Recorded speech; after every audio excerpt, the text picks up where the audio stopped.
बिस्मिल्लाहिर्रहमानिर्रहीम। अस्सलामुअलैकुम।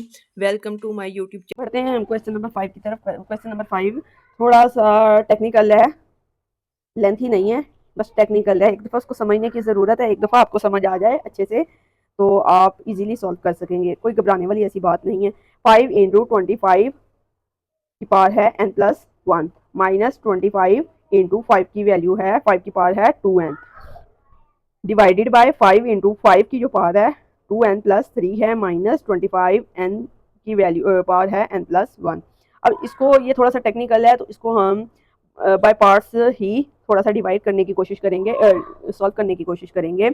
इसमें आपने कंफ्यूज नहीं होना बच्चों, बस एक दफ़ा स्टेप्स को समझ लेना है। 5 इंटू 25, आपको पता होगा 5 की वैल्यू 5 की पावर 2 होती है, ठीक है। मैंने इस 25 की पावर 2 और इसके साथ है n प्लस 1, ये 2 अब इन दोनों के साथ मल्टीप्लाई होगा। इसी तरह यहाँ 25 है, इसको भी मैंने 5 की पावर 2 लिख दिया इंटू 5 2n। आई होप यहाँ तक आपको क्लियर है। 5 की पावर 5 इंटू 5 की पावर 2n प्लस 3 माइनस यहाँ आप देखें 25 है यानी 5 की पावर 2 है और इसको n प्लस 1 से मल्टीप्लाई कर दिया, ठीक है। 5 इंटू 5 की पावर 2n का मतलब है 2n प्लस 2, 2 वन जार 2। यहाँ जो बच्चे मिस्टेक करते हैं वो 2n के साथ 2 को n के साथ तो मल्टीप्लाई कर देते हैं लेकिन 1 के साथ मल्टीप्लाई नहीं करते। जब भी ब्रैकेट हो, ब्रैकेट के अंदर जितनी वैल्यू है जो बाहर नंबर होता है कोएफिशिएंट, उसके साथ सभी मल्टीप्लाई होते हैं, ये आपने याद रखना है। माइनस 5, अब यहाँ पे देखिए 5 इंटू 5 यानी बेसिस सेम है तो हम पावर्स को क्या कर देते हैं, प्लस कर देते हैं। इसको हम डिवाइड कर देते हैं 5 इंटू 5 2n प्लस 3। अच्छा यहाँ पे ये 3 है, इसको मैं 2 लिख रही हूँ और इसकी जगह 3 की जगह एक जो हमारा 5 रह गया ना वो यहाँ ऐड कर देती हूँ, वो यहाँ मैं अलग लिख रही हूँ। इसके इसकी रीज़न ये है, यहाँ आप चेक कर रहे हैं 2n plus 2, 2n plus 2, 2n plus 2 और यहाँ पे भी इसका भी 2n प्लस 2। हमें ये चीज़ कॉमन चाहिए है।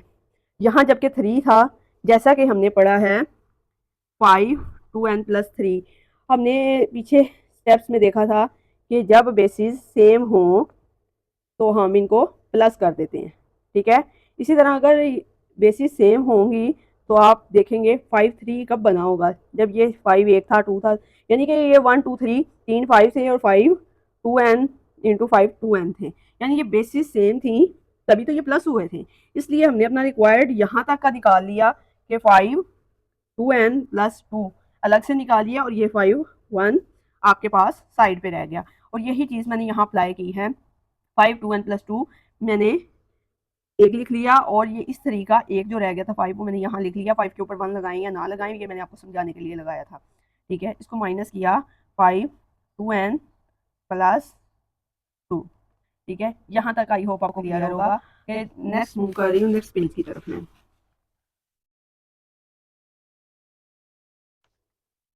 यहाँ सब में 5 2n की प्लस 2, यहाँ सब में 5 2n प्लस 2 ये कॉमन है, मैं सब में से ये कॉमन निकाल लूँगी। 5 2n प्लस 2 ये मैंने कॉमन निकाला तो इस इक्वेशन में हमारे पास क्या बच गया 5 कॉम, क्योंकि ये तो बाहर जा चुका है, माइनस इसमें से भी मैंने 5 2n प्लस 2 बाहर चला गया है तो यहाँ क्या बच गया 1 इंटू नीचे से मैंने 5 2n प्लस 2 निकाला, ये मैंने कॉमन लिया 5 इंटू 5 बच गया नीचे 5 इंटू 5 माइनस और यहाँ से भी जब मैंने कॉमन निकाला यहाँ 1 बच गया। अब ये देखें बच्चों, ये मैंने कॉमन निकाली और ये कट हो गया है, एक जैसे थे कट गए।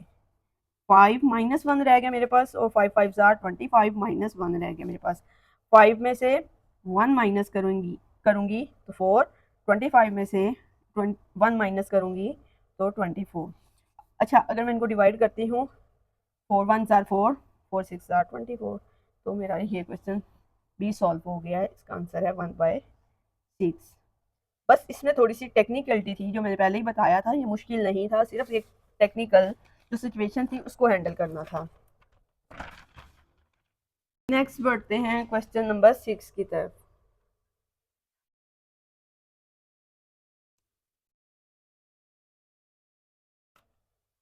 क्वेश्चन नंबर 6 भी ज़रा सा 4 की पावर, आपको पता है 2 की पावर 4 हो तो वो 16 होता है, x प्लस 1 प्लस 20 को अगर हम चेंज करें तो इसमें 20 2 10 2 5 और 5 1, तो आपने देखा 2 की पावर 2 मल्टीप्लाई 5 की 1 मल्टीप्लाई, अगर मैं यहाँ 4 है तो 2 की पावर 2 ही लिख देती हूँ और 2x से मल्टीप्लाई कर देती हूँ।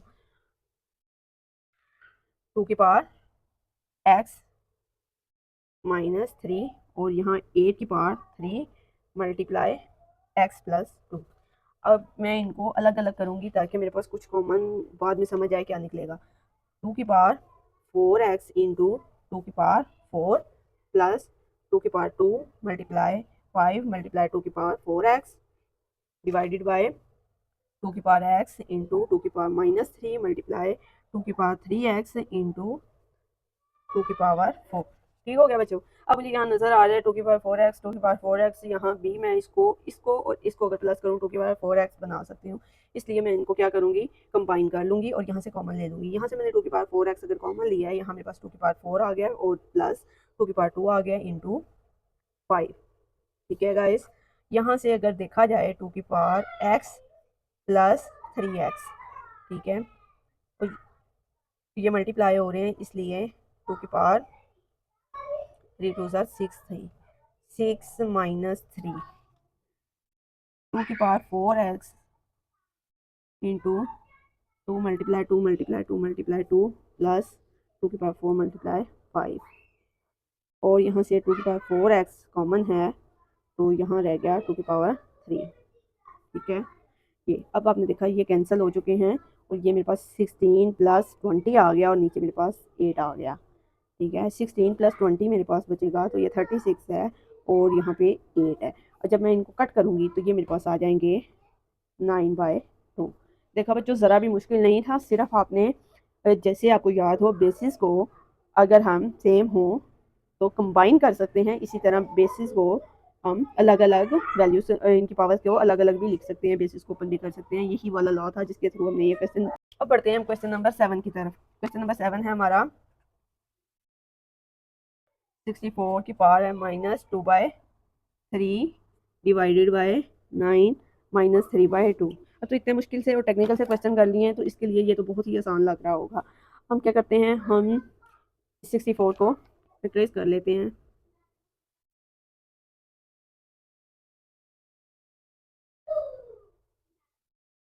Sixteen to 8 to 2 to 1 to 4 to 2 and to 1, तो ये 2 के पास 6 माइनस 2 की पावर 3 डिवाइडेड बाय 3 की पावर 2 मल्टीप्लाई -3 की पावर 2। ठीक है, अब आपने ये देखा ये वैल्यूज हम काट सकते हैं, डिवाइड कर सकते हैं। 3 1 3 3 2 6, 2 और 2 से कैंसिल हो गया।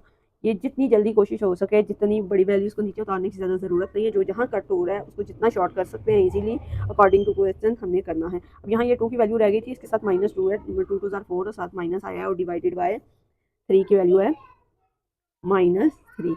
अब अगर देखें हमने इनको डिवाइड करना है, 2 की पावर -4 डिवाइडेड बाय 3 की वैल्यू -3। अब जब ये आपको पहले भी पता है, बता चुकी हूँ, बार बार कह रही हूँ कि जब भी माइनस या नेगेटिव में पावर होगी हमने क्या करना है, इनका रेसिप्रोकल ले लेना है इनकी वैल्यूज़ को पॉजिटिव करने के लिए। ये वाला हमारा क्वेश्चन जल्दी से सॉल्व हो गया है और आंसर आया है 27/16।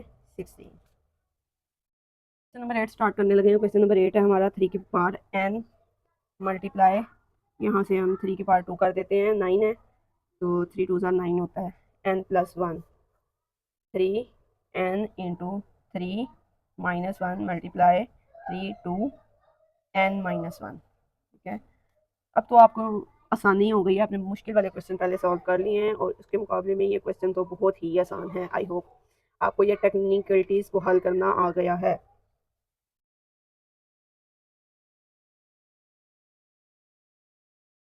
मैंने इन सबको अलग अलग लिख लिया है ताकि हम इनको सॉल्व कर सकें। ठीक है, अब यहाँ पे कोई प्लस का साइन नहीं था, कुछ भी नहीं था, तो मैं अपना क्वेश्चन और एनर्जी बचाते हुए जहाँ जो चीज़ कट हो रही है मैं कट कर रही हूँ।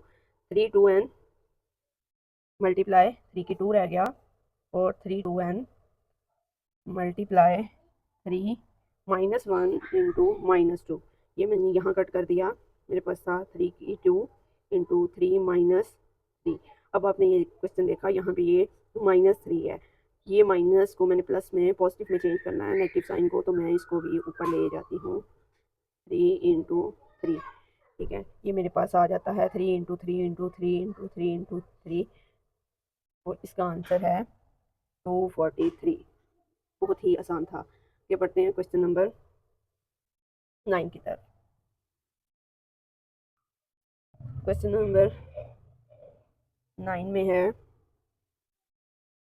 5n+3 -6 को मैं चेंज कर लेती हूँ, कन्वर्ट कर लेती हूँ 2 इंटू 3 में, मल्टीप्लाई 5n+1, 9 को मैं कन्वर्ट कर लेती हूँ 3 की पावर 2 में, मल्टीप्लाई 5 पावर n -2 की पावर n मल्टीप्लाई 5 की पावर n। अब मैं कोशिश करती हूँ यहाँ से कुछ कॉमन निकाल सकूँ ताकि हमारा क्वेश्चन ईजी हो जाए, ठीक है। अगर मैं देखूँ 5n+1 यहाँ से मैं निकाल सकती हूँ 5 की पावर n, सेपरेट कर लेती हूँ इनको, 5 की 3 -2 multiply 3 multiply 5n multiply 5 divided by 3 की power 2 multiply 5n -2n, sorry 2 की पावर 2 है यहाँ पे, मैं सोच रही थी मिस्टेक हो रही है, 2 की पावर 2 है यहाँ पे, और 5n। अच्छा मुझे लग रहा है यहाँ से सिर्फ 5n ही मैं कॉमन ले सकती हूँ, तो मैं 5n को बाहर निकाल लेती हूँ ऊपर एंड नीचे से, दोनों तरफ से। 5n कॉमन लेने से मेरे पास यहाँ बच गया 5 की 3 -2 मल्टीप्लाई 3 मल्टीप्लाई 5, ठीक है। और जब मैंने नीचे से 5n कॉमन लिया तो यहाँ बच गया 3 की पावर 2 -2 की पावर 2, बस यही बचा मेरे पास आई थिंक, और ये मैंने कट कर दिए। जब ये मैंने कट कर दिए 5 की पावर 3 125 -30, और जब मैंने इसको सॉल्व किया है 9 - 4, तो मेरे पास आ रहा है 95/9 5, और जब मैं इसको डिवाइड करूँ 5 1 5, और ये मेरा आंसर आएगा 19। आई होप यहाँ तक बच्चों आपका ये क्वेश्चन क्लियर होगा। इंशाल्लाह नेक्स्ट वीडियो में हम क्वेश्चन नंबर 3 देखेंगे। अगर आपको आज की वीडियो पसंद आई है तो मेरे चैनल स्टडी विद ट्यूटर्स को सब्सक्राइब करें, लाइक करें एंड शेयर कीजिएगा, ताकि आपको कोई भी न्यू जो हेल्पफुल लेसन है ना वो आप मिस ना कर सकें। और मिलते हैं हम नेक्स्ट वीडियो में। थैंक यू, अल्लाह हाफिज़।